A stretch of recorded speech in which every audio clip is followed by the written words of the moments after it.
우리는 4월 첫 주부터 예수님을 만난 사람들을 함께 만나고 있습니다. 첫 주에 우리가 중풍병자와 친구들을 만났고요. 그리고 이어서 요한복음 4장에 나오는 밤중에 예수님을 찾아와 예수님을 만난 니고데모를 우리가 함께 만났습니다. 그리고 나서 4장에서 우리는 요한복음 4장에서 두 사람을 우리는 만났는데요. 그중 한 사람은 특별히 한낮에 예수님을 만났던 사마리아의 한 여인을 우리가 보았고요. 그리고 나서 지난주에 우리는 갈릴리 가나에서 병든 아들을 둔 왕의 신하를 함께 보았습니다. 그리고 오늘은 이제 요한복음 5장에 베데스다 연못가에 누워있는 38년 된 병자를 우리가 함께 살펴보도록 하겠습니다. 눈치를 채셨겠지만 첫 주를 빼고 모두 요한복음 3장부터 5장까지의 예수님께서 만난 사람들을 순차적으로 함께 우리가 만나고 있습니다. 그 말은 사실 사도 요한은 의도적으로 이 인물들을 통해서 전하고 싶어하는 메시지가 있습니다. 우리는 그것을 좀 주목할 필요가 있는데요.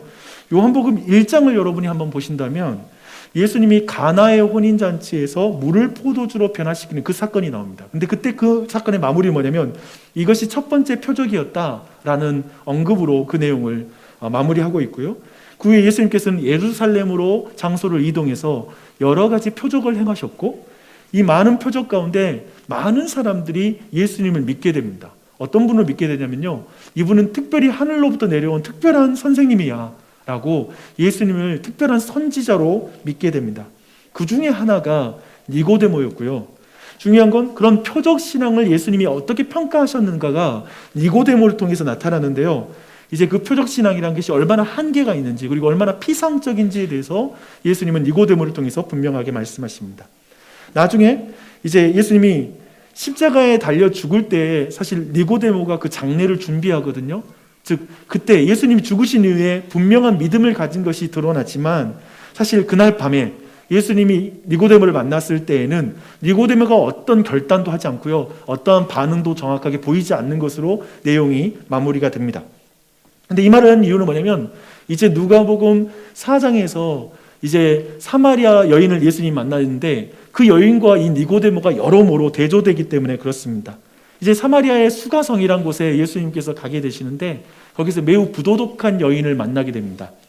그리고 그 부도덕한 여인에게 예수님은 자신이 메시아라는 사실을 최초로 드러내게 되고요. 그리고 그 여인은 참된 믿음 가운데 예수님의 증인이 되죠. 그리고 수가성에 있는 많은 사람들을 예수님께로 인도해서 많은 사람들이 특별히 예수님의 표적이 아니라 예수님의 말씀을 듣고 그들이 예수님이 누구신지에 대한 참된 믿음에 이르렀다는 걸 강조해서 성경은 보여주고 있습니다. 그리고 나서 예수님은 자신의 고향에, 즉 갈릴리 땅으로 들어가셔서 이제 가나 땅에 들어가게 되십니다. 근데 이 가나 마을은 아까 봤던 요한복음 1장에 나오는 예수님의 첫 번째 표적이 있었던 장소이고요. 이제 그곳에서 이제 어쩌면 전체 내용을 요약하는 그런 말씀을 주는데요. 그곳에 예수님의 표적을 기대하면서 예수님을 환영하는, 즉 피상적인 믿음을 가진 사람들이 예수님을 환영하는 것이 나타나고 있고요. 하지만 예수님은 굳이 저 이방인이자 저 왕의 신하인 한 사람을 통해서 말씀을 믿음을 통하여서 하나님이 일하시는 것을 드러내므로 이방인과 이 유대인을 또 비교해서 말해주고 있습니다. 그리고 나서 이를 요한복음 또 굳이 갈릴리에서 행하신 두 번째 표적이다 라고 이렇게 언급을 하고 있습니다. 보십시오.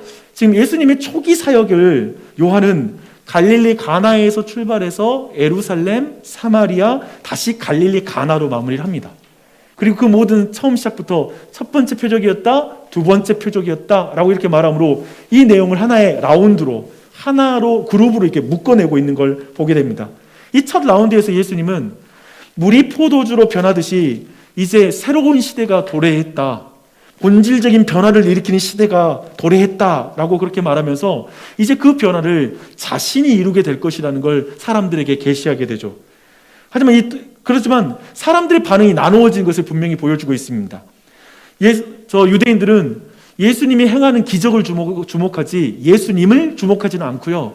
도리어 이방인들은 예수님을 주목함으로 참된 믿음에 이르게 되었다라는 것을 보여주고 있습니다. 그래서 이 첫 번째 라운드는 어쩌면 요한복음의 앞으로의 전개가 어떻게 진행될 것인지를 먼저 복선을 깔아주고 있다라고 여러분이 이해할 수 있습니다. 이런 내용이고요. 그래서 이제 요한복음 5장은 이제 다시 예루살렘으로 가는 것으로 이야기가 시작합니다. 예수님이 유대인 명절을 맞아서요, 다시 예루살렘에 올라가셨습니다. 그리고 그 세상의 모든 죄를 짊어지신 그 어린 양이신 예수 그리스도라고 성경은 묘사하고 있는데요, 그 어린 양이신 예수님께서 모든 그런 예배자들이 예루살렘에 들어갈 때 그 양들을 끌고 통과하는 문인 양문을 통하여 그 양문이 있는 그 장소로 예수님도 들어가시는 것이죠. 근데 그 양문 곁에 매우 특별한 장소가 있습니다. 한 연못이 있는데요, 사람들은 이 연못을 베데스다라고 이렇게 불렀습니다. 이 베데스다는 두 가지 단어가 합성어인데요, 베트라는 단어인데 이것은 집이라는 뜻이고요, 그리고 뒤에 있는 베데스다지 있잖아요, 헤세드라는 말이 뒤에 같이 합성이 돼서 자비의 집이다라는 이름을 가진, 별명을 가진 그런 연못이었습니다. 왜 이렇게 사람들이 이곳을 그 베데스다라고 불렀을까 싶은데요, 그 이유는 사실 이 연못과 관련된 어떤 소문, 어떤 전설로 내려오는 그런 이야기와 관련이 있습니다. 어떤 이야기냐면요, 천사가 가끔 못에 내려와서 물을 움직이는데 가장 먼저 들어간 사람은 어떤 병에 걸려 있든지 치료가 된다라고 하는 그러한 그런 소문, 그러한 이야기가 흘러나오는 그런 특별한 장소였습니다. 그래서 지금 이 베데스다 연못에는 각색 병등자들, 맹인이나 다리를 저는 사람들, 심혈기관에 문제가 있는 사람들, 이런 모든 사람들이 몰려들었습니다. 그런데 생각해보면 어떤 정도의 질병이었을지, 즉 중병이었다, 불치병을 가진 사람이었다는 걸 우리는 충분히 예상할 수가 있습니다. 그렇잖아요. 마지막에 가는 곳일 것 같은 느낌이 드는 그런 장소인 것이죠. 그래서 어쩌면 그곳에는 긴 세월 병으로 고통받다가 가족들이 그곳에 버리고 떠난 사람들이 그 자리에 있었을 수 있습니다. 또한 모든 재산을 허비하고 모든 의사를 찾아갔지만 도리어 큰 고통만 얻었을 뿐, 그래서 더 이상 절망하며 마지막 희망이라고 생각하며 그곳에서 누워있는 사람들도 그 자리에 있었을 것입니다. 지금 그들 모두는 하나님의 자비만 의지하며 그 자리에 있는 것이죠. 다른 것을 더 이상, 다른 사람의 어떠한 의료기술을 통해서 고침받는 걸 기대할 수 없는 사람들, 그런 사람들이 지금 이 자리에 있다라고 우리는 생각할 수 있습니다. 그런데 여기서 한 가지 우리가 질문할 필요가 있습니다. 어떤 질문이냐면요, 이 베데스다 연못과 관련된 이 신비한 소문, 이 어떤 전설과 같이 내려오는 이야기가 과연 사실일까라는 그런 질문입니다. 왜냐하면 그 내용이 좀 선뜻 받아들이기 힘든 몇 가지 이유가 있습니다. 그래서 많은 성경학자들은 이 소문을 그냥 허황된 민간 신앙과 연결된 이야기였다라고 이렇게 생각합니다. 해석합니다. 오늘날도 그렇잖아요. 어떤 모든 종교, 불교든 아니면 이슬람이든 기독교든 모든 성지마다, 그들이 말하는 성지마다 치료와 관련된 특별한 장소 혹은 어떤 동상 아니면 어떤 그런 나무들, 이런 자연들이 있습니다. 그래서 제가 선교사로 보냈던 곳이 그 신장 우이구르 자치구였는데요. 제가 신장 우이구르 자치구에 있을 때 우리 우이구르 사람들의 마음의 고향이라고 불리는 카시카르라는 지역에 한번 간 적이 있습니다. 근데 그 지역에는 그들의 성인, 그들이 믿고 있는 성인의 묘지가 있는데, 묘지 앞에 가보니까 되게 오래된 나무가 있는 거예요. 그리고 약간 샘물이 있어요. 근데 그것이 뭘로 유명하냐면 그 샘물을 마시고 그리고 거기 있는 나무를 만지면 출산 혹은 치료에 매우 영험하다, 그런 능력을 가지고 있다라는 그런 믿음을 가지고 있었습니다. 그래서 보면 그런 거 있잖아요. 우리가 등산할 때 하도 나무를 많이 만지면 코팅이 되듯이 정말 거기에 있는 모든 나무 하도 사람들이 많이 만져가지고 다 코팅이 되어 있더라고요. 그렇죠? 그래서 사람들은 어쩌면 이런 식의, 어쩌면 신화와 같은, 어떤 전설과 같은 어떤 효염이 있다라는 그런 믿음 가운데 지금 이 베데스다 연못의 이야기와 그와 관련이 있다라고 이렇게 해석하는 것이죠. 그렇다면 생각해보면 이방 종교든 기독교든 상관없이 이런 전설이 흐르는 곳, 이런 어떤 곳들을 생각해보면 실제로 병이 치료되었기 때문이 아니라 사람들의 믿음이 반영되어서 소문을 계속 재생산하는 결과라고 생각하는 건 무리가 있는 생각은 아닌 것 같아요. 그렇죠? 타 종교도 그런 장소가 있으니까요. 사실 오래되고 권위 있는 성경 사본에는 지금 이 소문과 관련되어진 3절 후반부부터 4절의 내용이 사실 빠져 있습니다. 그래서 어떤 성경을 보면 이 부분이 가로로 처리가 돼 있어요. 즉 어떤 사본에는 있고 어떤 사본에는 없는데, 그런 의미에서 이 부분에 대한 해석을 그런 관점에서 해라라고 여지를 열어주는 그런 방법입니다. 근데 저 개인적으로는 이 부분에 대한 저는 이 말씀에 대한 신빙성을 의심하는 편입니다. 부정적으로 생각해요. 왜냐하면 지금 이곳이 자비의 지처럼 보이지 않기 때문에 그렇습니다. 천사가 물을 동하면 병자들이 경쟁적으로 뛰어드는 그 장소가 자비의 집처럼 저에게는 보이지 않습니다. 그것이 저는 하나님의 자비라는 성품에 그렇게 어울리지 않다고 생각해요. 누가 더 빨리 들어갈 거냐, 그런 장소니까요. 유대 사회에서 어쩌면 철저하게 소외된 사람들이 그 자리에 모여 있는데, 병자들이 모여 있는데, 또 병자들 사이에서도 경쟁해야 되는 장소가 제 눈에는 자비의 집처럼 보이지가 않습니다. 그래서 이런 곳에서 예수님은 지금 수많은 병자들이 모여 있었는데 그 중에서 38년 된 하반신을 쓸 수 없는, 어떤 의미에서 하반신 중풍병자라고 말할 수 있을 거고요. 하반신, 최소한 하반신인 거예요. 여기에서 표현은. 그래서 하반신을 쓸 수 없는 누워있는 병자를 찾아가십니다. 근데 질문이 있어요. 왜 그를 찾아갔을까라는 질문을 하게 되는 것이죠. 수많은 병자가 있잖아요. 근데 왜 이 사람인가? 라는 이런 질문을 우리는 하게 됩니다. 그에 대한 성경의 소개를 한번 주목해 볼 필요가 있습니다. 이렇게 말합니다. 거기 38배 된 병자가 있더라. 저는 이번에 묵상하며 그런 생각이 들었습니다. 이 38년이라는 세월이 말하는 메시지는 너무 강력하다라는 생각이 들었습니다. 그래서 성경은 분명히 이걸 말하는 것 같아요. 38년 동안 하반신이 마비가 되어 누워있는 자가 거기 있었다라는 것이죠.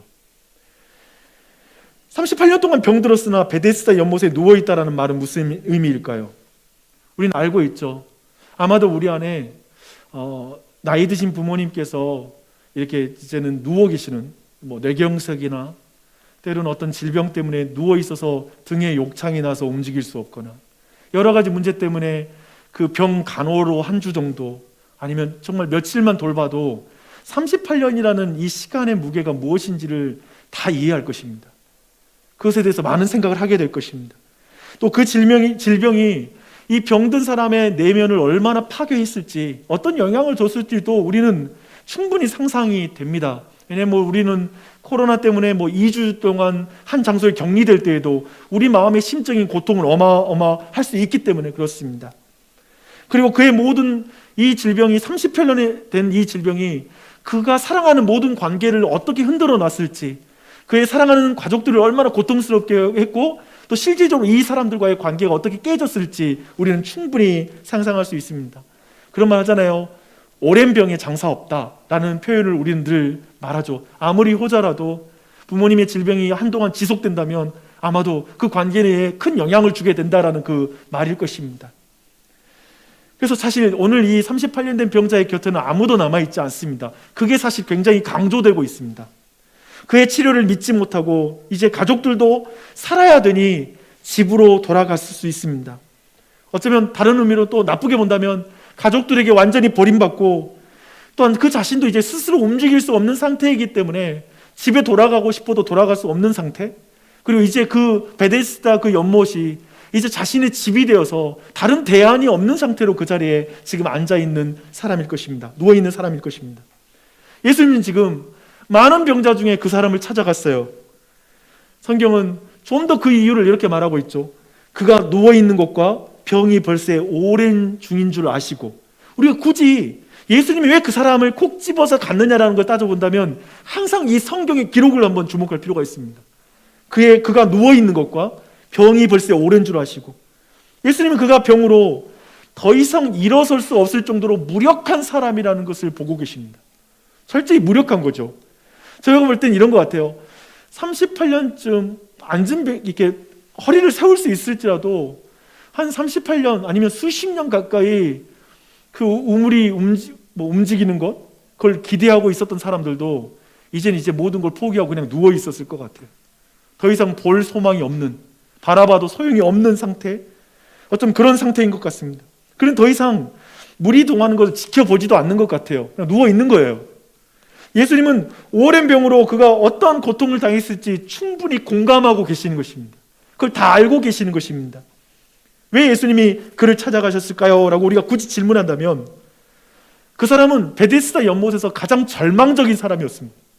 가장 무력한 사람이었기 때문이다 라고 우리는 말할 수가 있을 것입니다. 그리고 가장 외로운 사람이었을 것이다. 그리고 어쩌면 베데스다 연못에서는 아마도 가장 오랫동안 거기에 있었기 때문에 아마 유명한 사람이었을 거예요. 누가 거기에 오래됐냐라는 이야기는 당연히 그들 사이에 있었을 것이고, 저 사람이 이 연못에서 가장 오래 기다린 사람이야 라고 이런 말도 있었을 것입니다. 그래서 특별히 이 38년이라는 이 의미, 이 시간이 의미하는 바를 주님은 그 누구보다 잘 알고 계셨습니다. 가장 공감하셨습니다. 예수님은 이제 그에게 질문을 하십니다. 내가 낫고자 하느냐? 저는 이 질문이 굉장히 좀 당혹스러웠어요. 제가 볼 때 이거 필요 없는 질문 아닐까요? 내가 낫고자 하느냐? 당연하죠. 그럼 당연한 질문하면 우리 배우자들끼리도 화내잖아요. 왜 그걸 물어봐? 당연한 걸? 뭐 이렇게 될 텐데, 아니 왜 물어보는 거야? 병 낫는 것도 왜 다른 소망이 있을 리가 만무하기 때문에 그렇습니다. 38년 된 병자는 여전히 치료에 대한 기대를 저버리지 않았을 것이라고 생각이 됩니다. 그러니까 그 자리에 있겠죠. 그런데 38년이라는 이 세월의 의미를 이번에 생각하는데, 묵상해 보는데, 의외로 이 질문이 그냥 대답하기는 어려울 수도 있겠다라는 생각이 들었어요. 내가 낫고자 하느냐? 당연한 이야기인데 38년쯤 그렇게 누워있고 뭔가를 기대하다가 희망 고문을 당하다가 계속 좌절된 경험을 했다면 이제는 그 말을 하는 것도 힘들 것 같아요. 병자는 예수님이 묻는 말에 이렇게 대답합니다. 이렇게 말하진 않죠, 그렇죠? 당연한 말씀하시네요. 당연히 낫기를 원하죠. 이렇게 대답하진 않아요. 그는 울분을 터뜨리면서 이렇게 말합니다. 저는 물이 동하기만을 기다리며 이곳에 있었습니다. 하지만 정작 물이 동할 때 나를 도와줄 사람이 없어서 제가 겨우 기어갈 때 그 시간에 벌써 다른 사람들이 먼저 물에 들어가 버렸습니다. 라고 이렇게 말합니다. 뭔가 깊은 뭔가 원망과 한이 있죠. 생각해보면 이것은, 저는 생각해보는데 이 대답이 예수님의 질문에 대한 대답인 것 같기도 했어요. 내가 낫기를 원하느냐? 어떤 형태의 대답이잖아요. 정확히 베데스다 연못에 그가 얼마나 있었는지 모르지만 어쩌면 수십 년 동안 치료가 안 됐으니까 포기하는 게 맞아요. 그러나 그는 그곳을 벗어날 수가 없습니다. 왜요? 그래도 이것 외에는 희망이 없기 때문이죠. 어쩌면 소문이 사실인지 아닌지도 그에게는 상관이 없는 상황일 수 있어요. 그렇죠? 이제 더 이상 다른 길은 없으니까 그 자리에 그는 있을 뿐입니다. 그는 지금 자신에게 내가 낫고자 하느냐라고 묻는 예수님이 누구신지 전혀 모릅니다. 이걸 주목하세요. 특별히 다른 기록들은 예수님에 대한 소문을 듣고 예수님을 찾아오는 병자들은 굉장히 많거든요.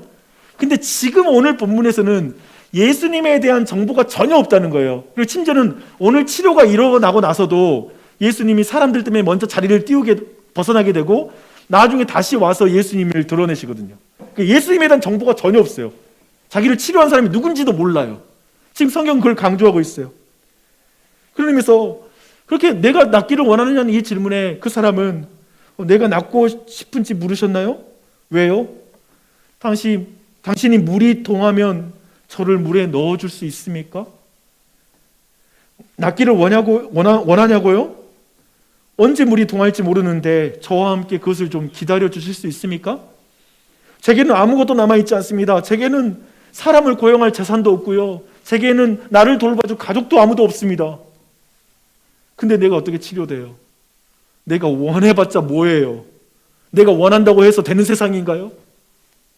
그는 지금 자신을 돕는 자가 필요하다고 하소연하는 것이죠. 그는 하나님의 자비의 집에서 어쩌면 그런 의미에서 가장 큰 고통을 가진 자이기도 하고요. 가장 깊은 상처를 받은 자이기도 하고, 왜냐하면 물이 동할 때 누군가는 막 가족들이 데리고 들어갔을 거 아니에요.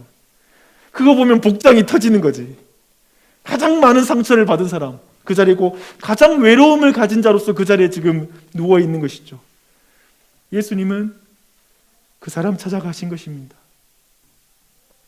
예수님은 왜 이 사람 만나냐고요? 이 사람이 가장 슬픈 사람이니까. 이 사람이 지금 가장 아픈 사람이니까 예수님이 만나신 것이죠. 그는 예수님에게 넌지시 물을 동할 때 나를 물에 넣어줄 수 있냐고요? 라고 요청하는 것일 수 있습니다. 절망 속에서 끝까지 포기하지 못하는 희망을 말한 것입니다. 무력함 속에서 도움을 요청한 것이죠.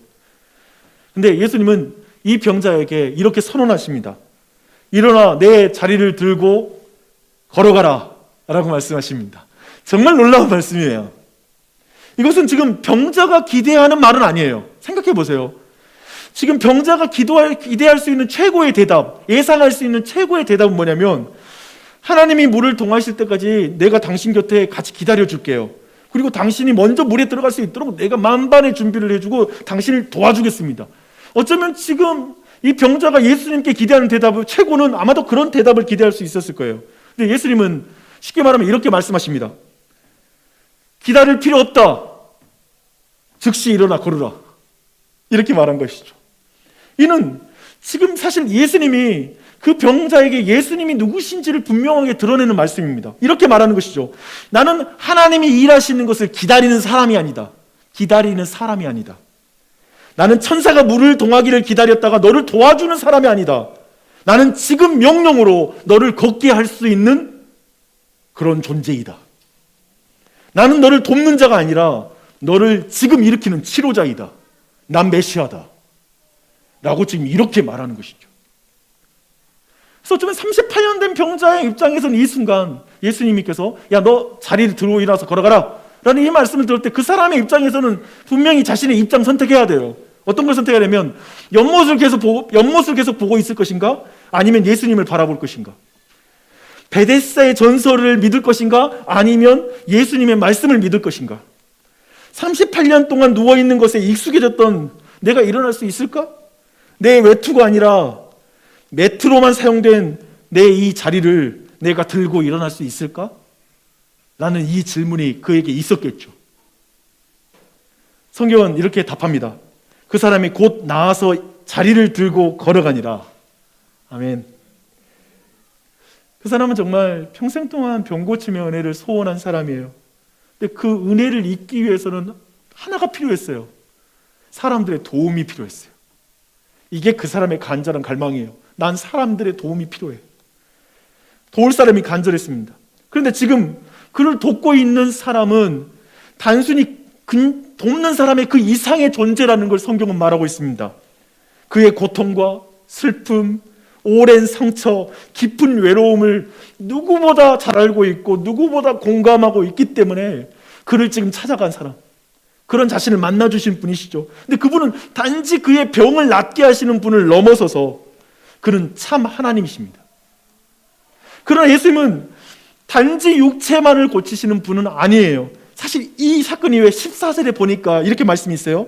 그 후에 예수께서 성전에서 그 사람을 만나 이르시되 보라 내가 나았으니 더 심한 것이 생기지 않게 다시는 죄를 범하지 말라 하시니. 지금 예수님은 다시 그를 만나서 그에게 진정 지금 했던 그 사건, 그의 병을 고쳐준 사건은 단순히 육체의 질병을 넘어서서 너는 사실 나를 만났다는 건 사실 더 큰 은혜를 받은 존재다 라고 이렇게 알려주는 거예요. 그건 뭐냐면 궁극적으로 인간의 그 질병, 영적인 질병, 죄라고 말할 수 있는 아무도 고칠 수 없는 질병을 내가 너를 고쳐주었으니 이제 가서 죄를 범하지 말아라. 더 큰 질병을 얻는 죄를 범하지 말아라 라고 이렇게 지금 예수님께서 말씀하고 있는 것이죠. 그래서 그가 육체의 질병을 고치시는 분일 뿐만 아니라 보다 근본적으로 죄의 병을 고치시는 특별한 분이라는 것, 메시아라는 걸 분명히 드러내고 있습니다. 딱 여기까지 이야기로 마치면 좋겠습니다. 근데 사실 오늘 이야기는 그 뒤의 이야기가 더 중요해요. 근데 오늘 본문 읽지 않았어요. 제가 간단히 정리할게요. 사실 오늘 이 병고침 사건은 안식과 관련된 주제입니다. 안식이라는 주제와 연결이 돼요. 보십시오. 지금 우리 계속 그 요한복음 맥락에서 봤다시피 표적 신앙의 한계를 말했잖아요. 그런 의미에서 지금 단지 38년 된 병자의 질병을 고친 놀라운 기적, 뭐 어떤 그 미라클 메이커가 아니야. 그걸 가리키려고 하는 게 아니라는 거예요. 도리어 이게 온 인류가, 죄인들이 기다려온 깊은 안식과 관련된다는 걸 말하고 있습니다. 요한은 이렇게 이 이야기를 마무리하죠. 이날은 안식일이니 라고 말합니다. 그래서 38년 된 일을 고친 것은 안식을 베푼 사건이라는 걸 알려주는 것입니다. 그렇지 않겠어요? 그 사람은 죄 가운데, 어떤 문제 가운데 평생 동안 안식하지 못한 인생이잖아요. 38년 된 병자에게 치료는 진정한 쉼으로 들어가는 사건이었습니다. 그냥 자리에 누워 있어서 육체적으로 쉬는 것이 안식이 아니죠. 그런 말로 한다면 38년 동안 누워 있었으니까 안식이 있는 거죠. 일도 안 하고. 그런 안식이 아닌 거죠. 도리어 안식은 육체적으로 누워 있는 것이 아니라 그 영원히 하나님의 은혜 안에 있는 것입니다. 그게 참된 안식입니다. 죄로 인해 하나님과의 관계가 깨어진 이후 38년 된 병자를 포함해서 모든 인류는 저마다 수고를 살아갑니다. 쉬지 않고 일합니다. 그런 이들에게 예수님은 말씀하십니다. 수고하고 무거운 짐 자들아 다 내게로 오라. 내가 너희를 쉬게 하리라. 쉬게 하리라. 안식하게 하리라. 주님께 오라고 표현을 했지만 사실 예수님이 수고하고 무거운 짐 자들에게 찾아온 역사이죠. 마치 지금 38년 된 병자에게 뭐가 강조된다고요? 그 사람은 예수님에 대한 어떠한 반응도 하지 못하고 있다고요. 그분에 대해서 완전히 무지하다고요. 근데 단지 그가 그 모든 사람들 안에서 가장 최악의 상황 가운데 있는 사람인 것, 그것을 불쌍히 여기사 주님이 찾아오시는 것입니다. 주님이 찾아오시는 것입니다. 여기에 여러분도 포함됩니까? 예수님은 그 38년 된 병자에게 안식을 주셨습니다. 그런데 유대인들은 예수님께 이렇게 말했습니다. 당신의 치료는 안식일을 어기는 것입니다. 당신의 수고가 안식일을 범하는 것입니다. 저 병자에게 매트를 들고 가게 한 것은 저 사람으로 안식일을 지키지 못하게 하는 행위입니다. 당신은 안식일의 범법자입니다. 당신은 안식을 깨는 자입니다. 우리 민족의 안식을 깨려고 왔습니까? 이렇게 그들은 물어보죠. 그러나 예수님이 이렇게 말씀하십니다. 아니, 내가 병 고침으로 38년 된 병자가 안식에 들어간 것이다. 내 수고로 너희가 안식할 수 있다. 내가 부지런히 일함으로 너희들이 안식할 수 있다. 내가 일하는 것이 안식의 열쇠이다. 저 병자가 매트에 누워있는 것이 안식이 아니라 그가 일어나 매트를 들고 가는 것이 저를 병으로부터 자유케 한 그 안식에 들어갔다는 증거다. 이렇게 말하는 것이죠. 이제 말씀을 좀 정리를 하겠습니다. 그 안에 또 각자 우리를 좀 돌아보며 적용적인 이야기 좀 나눠볼게요. 주안의 사랑하는 여러분, 저는 말씀 보는데 이 베데스다 연못이라는 곳과 그리고 이 베데스다 주변에 몰려있는 사람들, 그것이 우리가 살고 있는 세상과 그리고 그 세상이 살아가는 사람들을 그대로 보여주는 것 같았습니다. 그곳에서 벌어지는 일은 우리의 인생에서도 벌어지는 일들과 비슷하더라고요. 이 세상의 사람들 가운데 온전한 사람은 한 사람도 없는 것 같습니다. 마음의 질병이 있든지 어떤 육체의 질병이 있든지 저마다 질병을 가지고 살아가는 병자들이 어쩌면 이 세상의 모든 사람들이라고 말할 수 있을 것 같습니다. 너무 좀 일반화시켰나요? 조금만 생각하면 동의하시죠? 육체적인 질병만이 아니라 마음의 병, 영적인 병을 가지고 상처와 회한으로 살아가는 사람이 이 땅에는 넘쳐납니다. 우크라이나 땅에는 얼마나 많습니까? 그들은 세상이 말하는 성공의 신화라는 연못에 앉아있는 것 같습니다. 성공의 신화라는 연못. 그것만 하면, 그것만 있으면 인생의 모든 문제, 인생의 모든 고통의 문제가 해결이 됩니다. 결핍이 채워집니다. 그리고 안전해집니다. 평안해집니다. 라고 말하는 그 연못가에서 한 번만 잭팟이 터지면 내 인생 열릴 것 같은데 라고 생각하는 그러한 내용들이 이 세상에는 많이 있습니다. 그 세상의 신화는 늘 1등의 신화입니다. 누가 먼저 들어갈 것인가? 누가 먼저 주도권을 주게 될 것인가? 누가 먼저 선점할 것인가? 누가 더 많이 쟁취할 것인가? 누가 높이 빨리 올라갈 것인가? 그랬을 때, 그것을 쥐었을 때 너의 인생은 행복할 것이라고. 너는 결핍이 채워질 거라고. 내 병이 고쳐질 거라고. 너가 생각하는 문제가 해결될 거라고 말하는 건 넘쳐나죠. 하루에 우리는 3,000개 정도의 광고를 본다고 합니다. 인터넷을 딱 창을 열면 여러 가지 광고가 보이잖아요. 그런 거 전체를 포함해서 3,000개 정도의 우리는 광고에 노출이 된대요. 수많은 광고는 우리에게 검증되지 않는 소식을 알려주죠. 그것은 신화죠. 돈을 가지면 모든 문제가 해결될 수 있습니다. 당신의 안전, 평안, 쉼, 여행, 자아실현, 통제, 승진만 하면 당신은 인정받게 될 것입니다. 이런 모든 소식이 쏟아지죠. 직장인 동료와 쉬는 시간에 무슨 이야기를 나눕니까? 그들도 이 땅의 신화를 우리에게 들려주죠. 검증되지 않은 신화. 그렇게 하기 위해서 어쩌면 우리는 결국 우리 문화에서 지금 나타나는 한 가지 현상은 결국 뭐가 나타나면 줄이 필요하다는 말을 하는 것 같아요. 돕는 사람이 필요하다라는 걸 모두가 이제 결론을 내린 것 같아요. 지금의 사회 계급을 깨뜨리려면 부모인 당신이 정신 똑바로 차려야 된다. 그렇지 않으면 가난이 너희 자녀들에게 대물림 될 거야. 평생 아이들에게 부모 잘못 만났다라는 그 원망 어떻게 들으려고 해? 말하고 하면서 이 학원을 소개하기도 하고 저런 교육관에 대해서 알려주기도 하고 우리에게 수많은 말들이 우리의 귀에 들려올 것입니다. 그래서 제가 보니까 결론은 어떻게 되냐면 결국 지금의 말하는 금수저, 은수저라고 말하는 것이 보편적으로 받아들여지면서 어떻게 해서는 부모에 있어서의 그 갈망은 뭐냐면 제가 보니까 우린 더 힘들어요. 이제 아이들에게 어떻게든 아파트 키라도 쥐어줘야 될 것 같고 과거에는 어떤 물질만 어떻게 전수해주면 됐는데 근데 이제는 지식까지 대물림해야 되니까 교육비는 어마어마하게 돈이 들죠. 한이 없더라고 보니까. 저희 가정은 사교육이 거의 못 하잖아요. 근데 사는 거 비슷해요.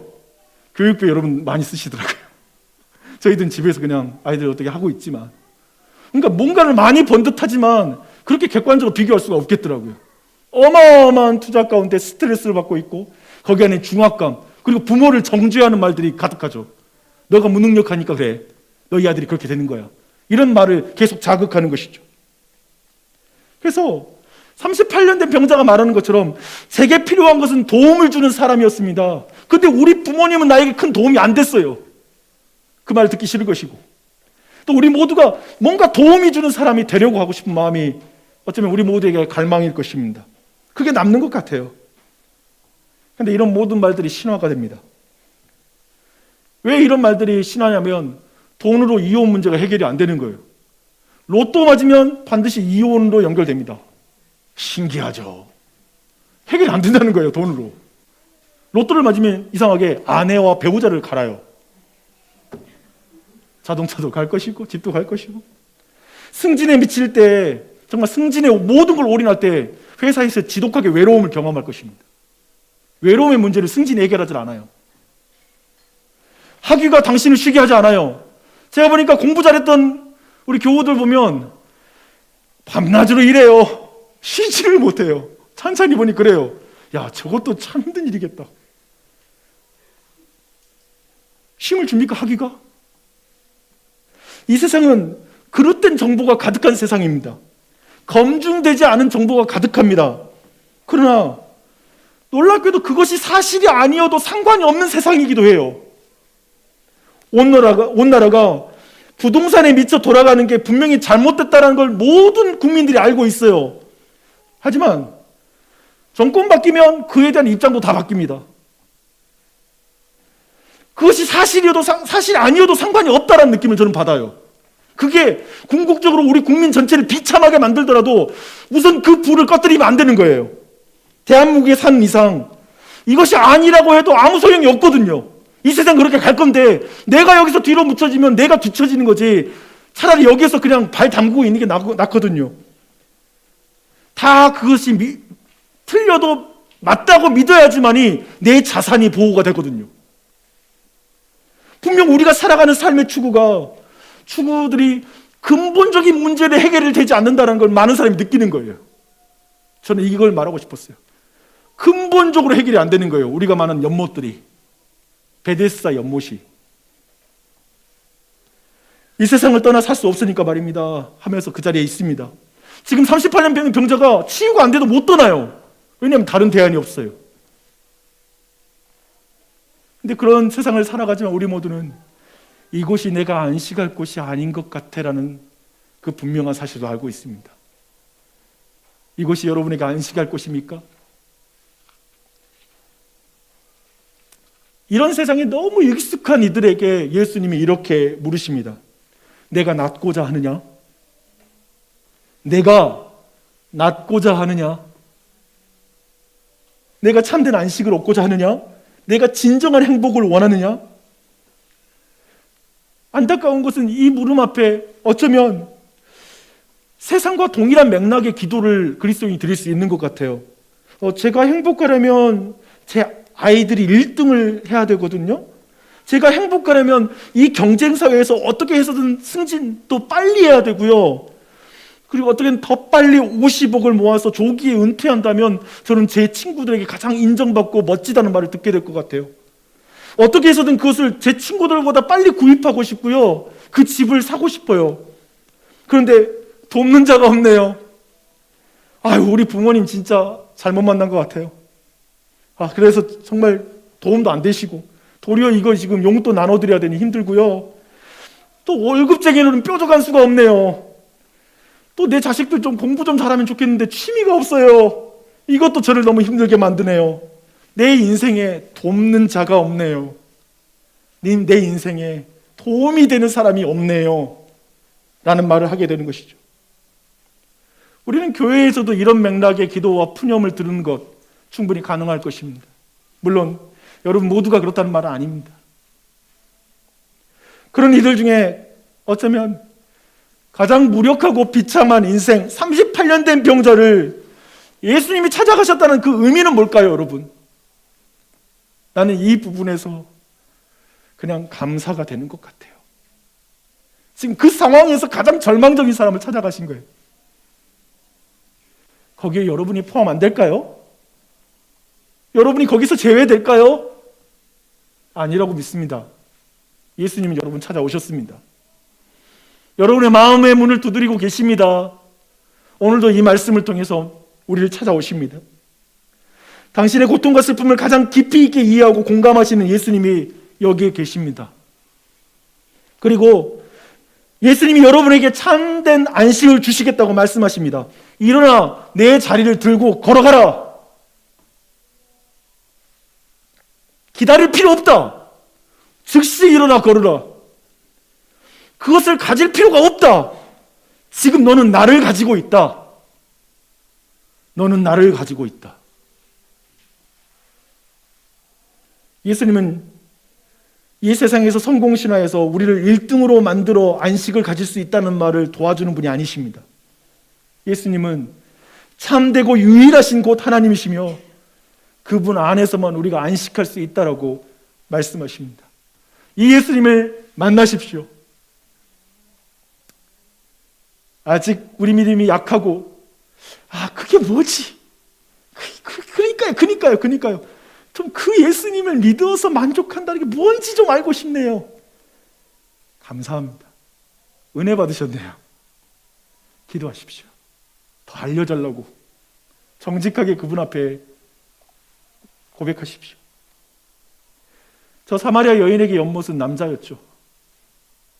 그녀는 좋은 남자 만나면 행복할 것 같았어요. 그래서 남자에게 분노도 생겼을 것입니다. 그러나 그런 사마리아 여인이 진짜 남자를 만나잖아요. 영생하도록 솟아나는 그 생명수를 가지신 예수님을 마음에 모셔드리죠. 저 38년 된 병자에게도 예수님이 찾아가셨습니다. 이 은혜가 우리 모두에게 넘쳤으면 좋겠습니다.